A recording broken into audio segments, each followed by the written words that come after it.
She walked into the bar like a half-forgotten lyric, beautiful, haunting, and probably dangerous. I was halfway through a drink that claimed to be whiskey but tasted more like regret when I saw her. Tall, elegant, hair the color of redshift, and ears. Long, sweeping back like the wings of a dragonfly frozen mid-flight. Not prosthetics, not implants. Real. They twitched when she looked my way. She sat next to me without asking. Saturn Station 6 was busy that night. Must have been payday for the asteroid welders. But somehow the seat beside me had remained empty all evening, like the universe had been saving it for her. She ordered something in a language the bar AI couldn't translate, and the glass materialized anyway. It shimmered with bioluminescence and smelled faintly like ozone and mint. "First time on the outer moons?" I asked, trying not to gawk like a backwater tourist seeing his first sentient vapor. "No," she said without looking at me, "but this is the first time I've needed a human." I blinked. "Well, I'm flattered, though you might want to be more specific. There's about 400,000 of us on this rock alone." She turned her head and her eyes, gray like storm fronts, locked onto mine. "You're the only one drinking recycled alcohol on purpose. That says something about your risk tolerance." Fair enough. I told her my name. She ignored it. Instead, she asked about the 2 scars on my neck, the ones I usually keep hidden under my collar. "Plasma cable accident," I said. "Don't ask me how. It involves a drunk mechanic, a bored AI, and a rubber duck." She smiled. It was small, but it was the kind of smile that made the bar feel 2 degrees warmer. She said her name was Lyra, just Lyra. No house, no lineage string, no transcribed bloodline, which meant either she was hiding something or she was very good at being no one. "So, Lyra," I said, watching her glass swirl with light, "what brings someone with ears like yours to a place with drink specials called Nebula Guts?" She leaned closer, her voice low and vibrating with something I couldn't name. "I'm looking for a person who doesn't ask stupid questions." "Oh," I said, "that's definitely not me." She laughed. The sound seemed to bypass my ears and resonate in the bones of my chest. For the next few hours we talked, or rather she asked questions, and I did my best not to embarrass humanity. She wanted to know about Earth, about why humans built colonies on frozen rocks instead of fixing their own planet, about the reason we kept inventing toaster bots that inevitably turned homicidal. I gave her my theories. Most involved boredom and corporate tax evasion. At some point, I realized I was leaning in too close. She didn't seem to mind. Her skin gave off a faint hum, like a reactor at idle. She smelled like rain on circuitry. "You're different," she said at one point. "Most humans are itchy." "I exfoliate," I said. She laughed again. Her hand brushed mine, and in that moment I was either in love or having a minor radiation stroke. Hard to tell. And then, as the station lights dimmed for night cycle, she leaned in, eyes flickering with some unspoken galaxy, and whispered, "You're the only human I trust." I opened my mouth to say something clever, maybe even sincere, but she kissed me lightly on the cheek, stood, and disappeared into the crowd. The next morning she was gone, not just from the bar or the station, but from every log, camera, biometric trail. My room had been wiped clean. My ship's security AI had been looped with a 5-minute cartoon of 2 penguins arguing about soup, and my datapad, the encrypted one I never let out of my sight, was missing. So was she, but the smell of ozone and mint still lingered, and something told me she hadn't really left. Not yet. I spent the morning convinced I was hallucinating. Lyra's disappearance wasn't just clean, it was professional. Alarming, actually. The room was too perfect. Bed made, surfaces dusted. Even the plant in the corner, which I didn't remember owning, had been watered and sung to, according to my home node. It had logged a lullaby at 0432, voice print unknown. Something with a 13/8 time signature and lyrics about black holes being misunderstood. Not the usual house guest behavior. More unsettling. The security feed was a loop of me sleep-talking and drooling. The same 5 minutes on repeat. At one point, I scratched my nose 6 times in 30 seconds. I have no memory of that, or the drooling. I checked the hallway logs. No entry, no exit. Lyra had vanished like she'd folded herself out of the dimension. Either that or I dreamt her into existence. But my datapad, gone. That was real. She took it, or someone did, and with it, about 3 terabytes of encrypted research, a handful of embarrassing personal logs, and a half-finished screenplay about time-traveling llamas. No backup. That hurt. I ran diagnostics on my ship, the Wash Asterism. It responded like a sulking teenager. The AI, Tess, kept giving me non-committal answers. Tess, did anyone board last night? Define board. Enter. Cross the threshold. Exist in this physical space. No conclusive data. There was interference, possibly musical. I narrowed my eyes. Musical interference? There was a transient waveform containing harmonic structures consistent with mood jazz. Then the sensors hiccuped and showed all doors opening simultaneously, then closing, then opening again. Hiccuped? It's a technical term. I just made it up. I groaned and made a note to install a sarcasm filter. Again. So I did what any rational person would do when a long-eared woman evaporates into thin air.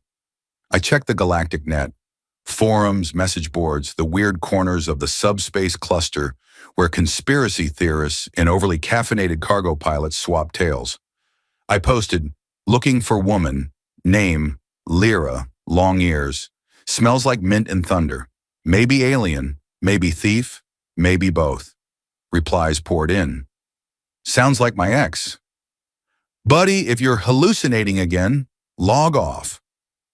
I saw someone like that in the Titan gravity tunnels. She stole my lunch and disappeared. If she kissed you, you're probably infected. Congrats. One message stood out. No username, no signature, just coordinates, blinking slowly.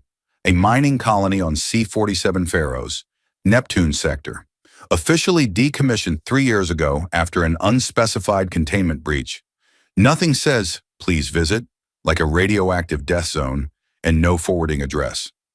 Still, I went. C-47 was a scar on the ice, an industrial ruin wrapped in silence. My ship touched down with a metallic cough, and even Tess sounded nervous. Should I ready emergency escape protocols? Do it. Also, maybe write a will? Just in case? The colony was abandoned, but not empty.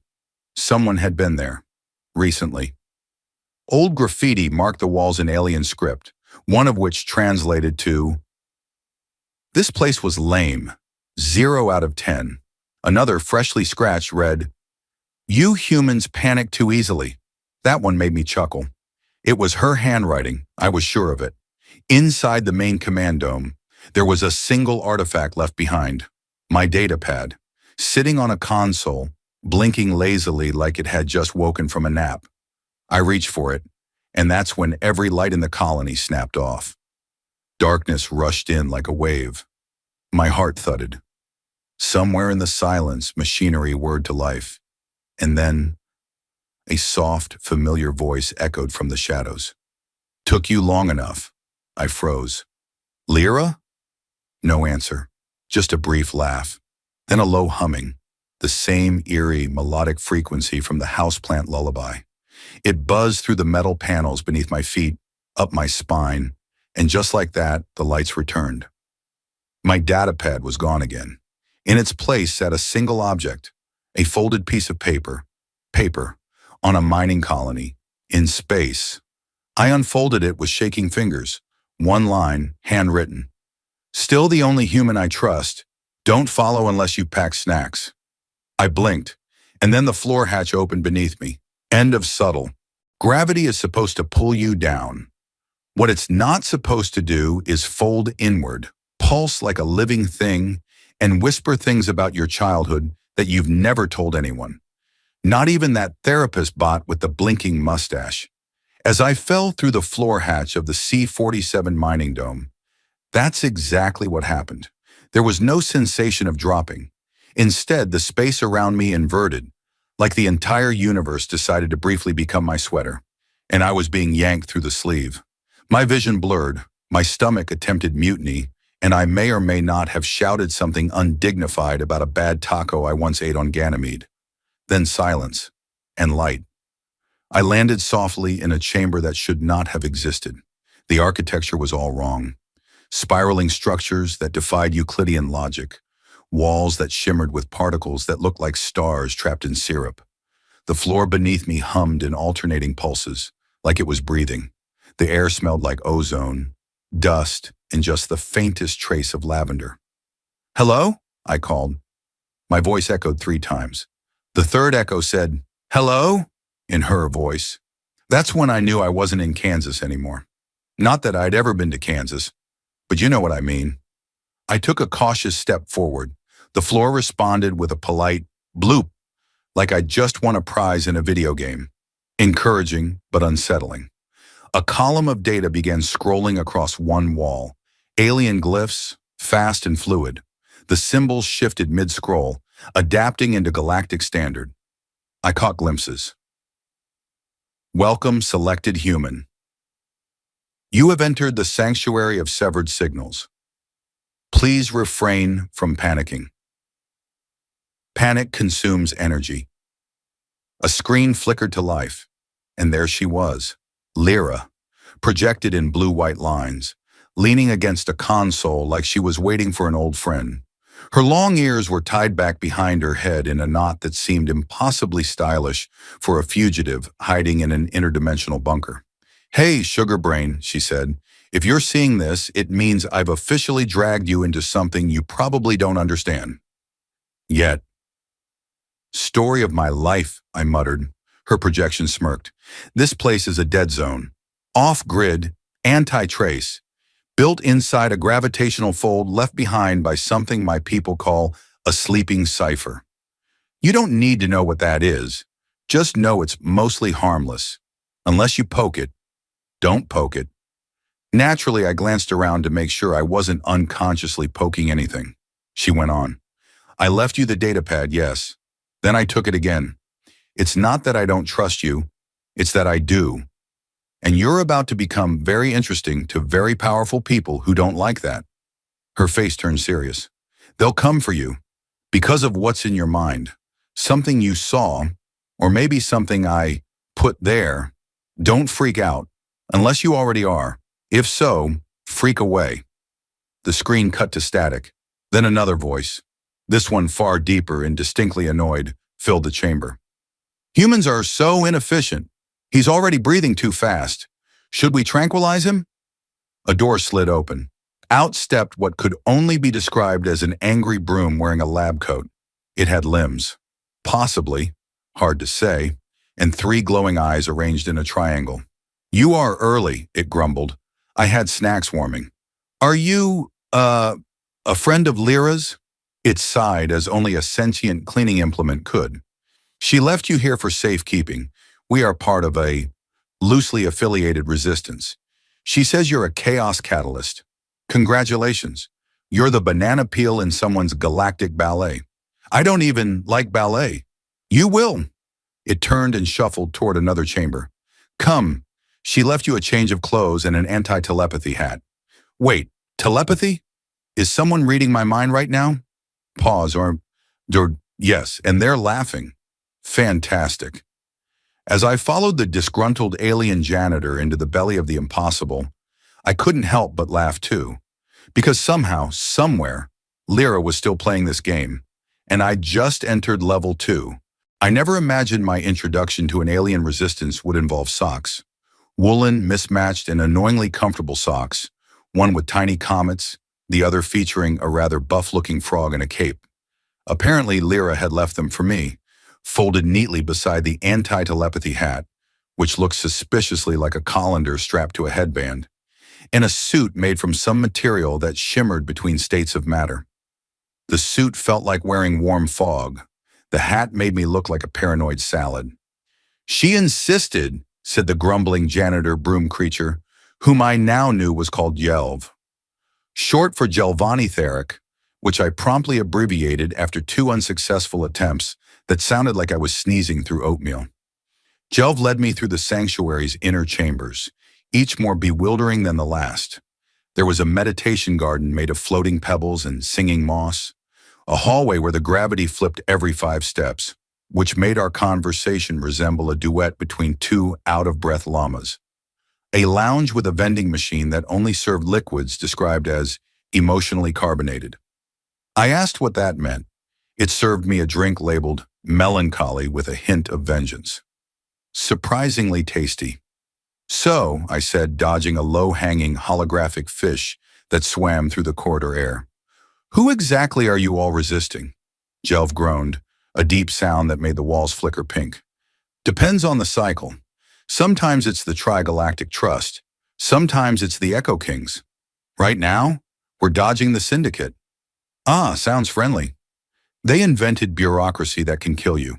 Ever filled out a form in 6 dimensions? You forget your own name by page 4. I tried not to think about it. Eventually, we reached what Jelv called the round table. Though the table was neither round nor strictly a table, it was more of a hovering crystal that projected scenes in midair, memories, transmissions, probability clouds that shifted with thought. Around it stood 5 beings, all long-eared like Lyra, but taller, older, and far less amused by my presence. Their ears were adorned with rings that pulsed in soft colors. Their robes fluttered, though there was no wind. One of them sniffed the air dramatically and said, "This is the human." "I have a name," I said. "Yes," Jelv muttered. "It's Salad Head." "Har, har." The eldest of them stepped forward. Her voice was like static being soothed. "Lyra risked exposure to place you in our care. That makes you inconvenient." "Thanks." She ignored me. "She believes you're uniquely patterned, that your mind is resistant to certain forms of manipulation, that you may in fact be the only viable host for the code." Pause. "The code?" I asked. The lights dimmed, the crystal flared, and then projected before us appeared a symbol, elegant and unreadable. It hovered, pulsed once, and I felt something inside my skull twitch. "The empathy code," said the elder. "A neural virus. It reprograms sentience, across species, across biology, to experience each other's thoughts. It breaks weaponized bias. It turns armies into poets. It terrifies the Syndicate. So you're telling me Lyra infected me with interstellar kindness?" "Precisely." I blinked. "Well, that's surprisingly on brand." Jelv snorted. "Told you. Chaos catalyst." One of the long-eared beings narrowed their eyes. "If we keep him, the Syndicate will come. If we let him go, the code dies." Another said, "Can't we just copy his brain?"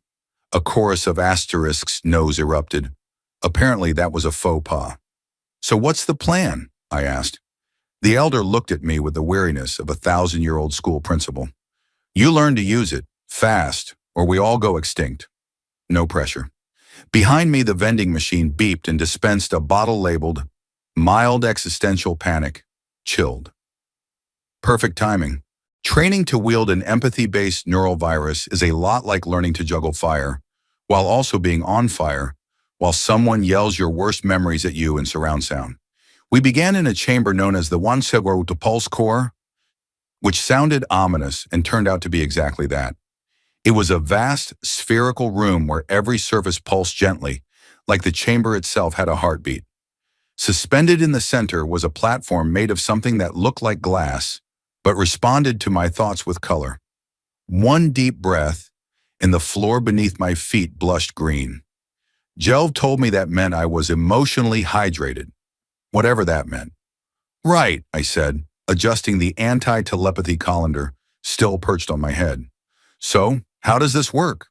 "Simple," Jelv replied, handing me what looked like a metallic mango. "Hold this. Think about someone you hate, then try not to explode." "Wait, what?" But it was too late. The mango pulsed, then liquefied in my hand, seeping through my skin like curiosity. I staggered back. In an instant, my thoughts were no longer my own. I was feeling someone else's rage, someone else's pain, a tangle of emotion that wasn't mine, yet I could taste it like a memory dipped in acid. "I am not a fan of this fruit," I gasped. "That wasn't a fruit," Jelv said. "That was a sentient empathy capsule. You just made direct contact with a hostile emotion archive." "Great. Next time, can I get a pamphlet instead?" The session lasted 2 hours, maybe more. I lost track after the third mental breakdown, and the moment I remembered every rejection letter from my college applications all at once. But I also began to feel something new: control.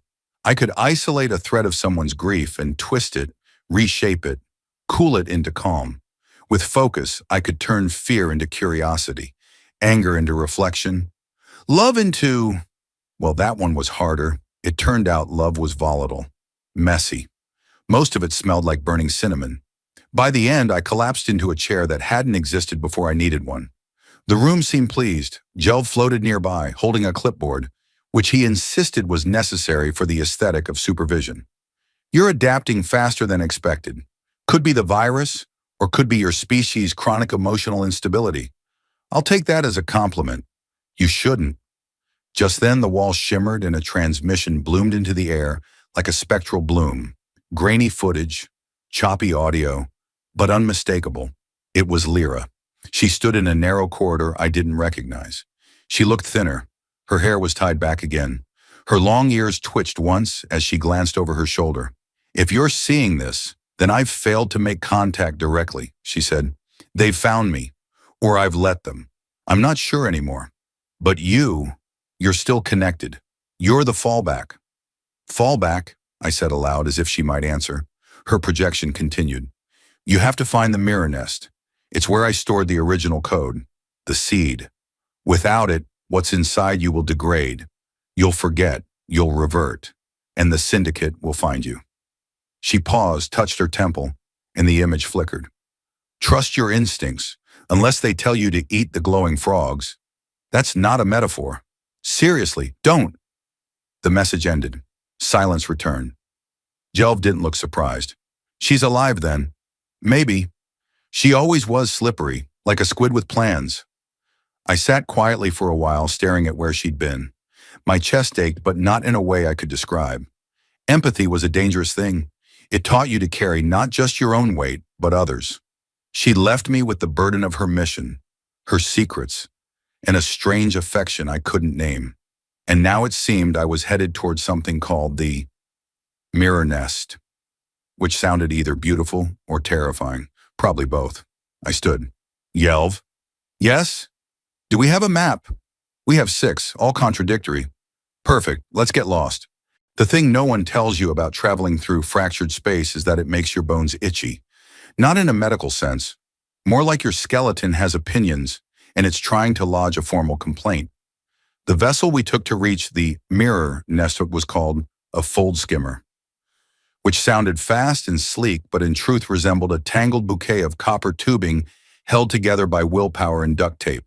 It hummed like it had dreams, occasionally sighed like it was disappointed in those dreams, and every now and then licked itself. Don't ask me how, I didn't. Jelv piloted from a recliner, bolted sideways into the wall. He wore a headband that glowed in rhythm with his muttering, which, according to him, was essential to convincing reality we mean no harm. I sat strapped in across from an elderly amphibious creature named Glimp, who communicated entirely in interpretive hand tentacle gestures. Fortunately, the ship translated. Poorly. He says you smell like unresolved guilt and processed cheese. Accurate, I replied. I was nervous packing. The journey to the mirror nest required folding through a segment of space known as the Minor Cumvellum Rift, which was essentially the galactic equivalent of scribbling a shortcut on a napkin and then flying through it. The fold skimmer warped and unraveled, folding us in and out of transit like a book unsure which page it's on. I saw stars that hadn't been born yet. I saw a whale-shaped nebula blinking at us. I swear one of them waved. Finally, we arrived. The mirror nest wasn't a place. It was a structure, adrift in the hollow of an artificial gravity well. A spiraling lattice of mirrored shards, each fragment slowly rotating, catching the light of a nearby dead star. It looked less like architecture and more like a shattered cathedral caught mid-explosion, frozen in place by impossible engineering. Around it, silence, absolute and heavy, as if sound itself refused to trespass. I asked, "Are we sure it's safe?" "No," Jelv said. Glimp signed something. He says safety is a story adults tell themselves to avoid screaming. Charming. We disembarked, floating through one of the spiral's open petals. Inside was worse, not dangerous, just exposing. Every surface was reflective, not like glass. More like the reflections responded. They didn't show me as I was, but as I felt. One mirror showed me as a child, clutching a broken toy. Another showed me wrapped in Lyra's arms, her expression soft and unreadable. Yet another showed me older, gray-haired, tired, and smiling. "This is mildly horrifying," I whispered. Jelv tilted his head. "The nest is sentient. It's a memory repository and a key." "A key to what?" "To yourself." "Oh, good." We found the central chamber, a prism-shaped core humming with restrained energy. Hovering above it, a small node, floating, waiting. A pulse radiated from it as I stepped forward. My skull tingled. My heart sped up. The empathy code inside me responded, flaring like it recognized an old friend. "Here goes nothing," I muttered and reached out. The moment my fingers brushed the node, everything shifted. Not the room. Me. Memories flooded me, not mine. Lyra's. Her escape from a collapsing moon. Her first contact with human music. Her fear, her fury, her laughter when she first tried coffee and demanded to know if Earthlings enjoy tasting confusion. I felt the moment she chose me. Not by accident, not randomly. She had searched. She had seen something in me. Something I didn't even see in myself. The empathy, the instability, the absurd resilience. I fell to my knees, overwhelmed. Jelv didn't move, neither did Glimp. The nest waited, patient as time, and then with a final surge, the node dissolved into me. Clean, painless, complete. I stood. The code no longer pulsed inside me. It flowed. Jelv stared. "Well," he said, "either that worked, or you're now an emotional nuke. One or the other. Let's hope it's the nice kind of nuke." From above, the nest spoke, words forming like mist. "They come." Jelv froze. "Syndicate." Outside, the shadows of inbound ships formed like teeth. So naturally, I said, "Time to make some new friends?" And the fold skimmer licked the wall again. Of course it did. The syndicate arrived like thunder made of metal. Their ships slipped out of folded space like knives from silk. Sleek, dark, humming with quiet malice. I watched from the edge of the mirror nest, standing in a shaft of blue light, the empathy code pulsing beneath my skin like a second heartbeat. The nest murmured in my thoughts, not words but impressions. Brace, hold, trust. Behind me, Jelv adjusted his goggles, sighed and muttered, "Well, if this is the end, I'd like to formally request a snack in a different timeline." Glimp signed something equally poetic. "He says he's proud to have known you, and also he stole your socks." Fair. The lead syndicate ship broadcast on all frequencies. Cold and sterile, a voice emerged, metallic and vaguely offended by the concept of emotion. "You're in possession of a destabilizing anomaly. Surrender immediately, or be deconstructed." Jelv looked at me. "They say that to everyone. Once they told a lonely moon that." I took a breath, felt the code unfold within me like wings. "No," I said aloud. "No dramatic speeches, no slow-motion action scenes." I simply stepped forward, into the center of the nest, and let it happen. The code reached out, like a signal, but deeper. Not in the airwaves, not in the networks, in the empathic field.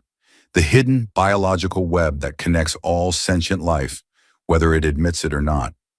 I felt it bloom from me, stretch outward like a soft explosion, and touch the minds inside those ships. At first, resistance, then cracks. I didn't send them a threat. I sent them a memory, Lyra's voice, her laughter, the moment she taught me how to listen with more than ears. I sent them fear, not to scare them, but so they'd know mine. I sent longing, hope, my worst day, my best, 1,000 slices of being human, raw and unfiltered. I sent them the taste of rain on concrete and the smell of a room just after someone you love leaves it. And the response wasn't fire, it was silence. Then retreat. The ships didn't explode. They simply turned, drifted backward, vanished into the folds of space with no fight, no final words. The code had worked. Jelv stared at me like I'd grown wings and an unfortunate mustache. You just hugged them with your brain, didn't you? I smiled. Little bit, he grunted. Disgusting, effective, mostly disgusting. The mirror nest dimmed around us, its purpose fulfilled. It began to unravel, scattering its reflective shards into orbit like seeds on the wind. I found Lyra waiting for me on the fold skimmer. She didn't smile, not right away. Her ears twitched, tired, cautious. Nice light show, she said. Missed you too. We sat in silence for a moment. The ship hummed beneath us. In the distance, a collapsed star flared one last time before disappearing forever. You were right, I said. About me. About the code. Lyra leaned back, hands behind her head. Don't get used to it. Was I just a test? She looked at me then, and her eyes held galaxies I still didn't recognize. No, she said softly. You were the choice. We didn't kiss. It wasn't that kind of ending, but she leaned her head against my shoulder, and her ears brushed my neck like a promise. That was enough. Later, Jelv found us in the galley, glaring at a vending unit that refused to stop dispensing wistful lemonade. We've got new coordinates, he announced. Apparently, we're all ambassadors now. Ambassador? I said. Of what? Empathy, Lyra said. Disaster, Jelv said at the same time. Glimp handed me a drink labeled Triumph, lightly carbonated. I took a sip, surprisingly fizzy. We drifted off into the stars, not as fugitives, not as saviors, but something stranger. A human with a borrowed code, a long-eared fugitive with too much heart, a janitor who spoke in sarcasm, a frog with excellent taste in socks. And for the first time in my life, I wasn't running from something. I was becoming it. The galaxy had changed, and so had I.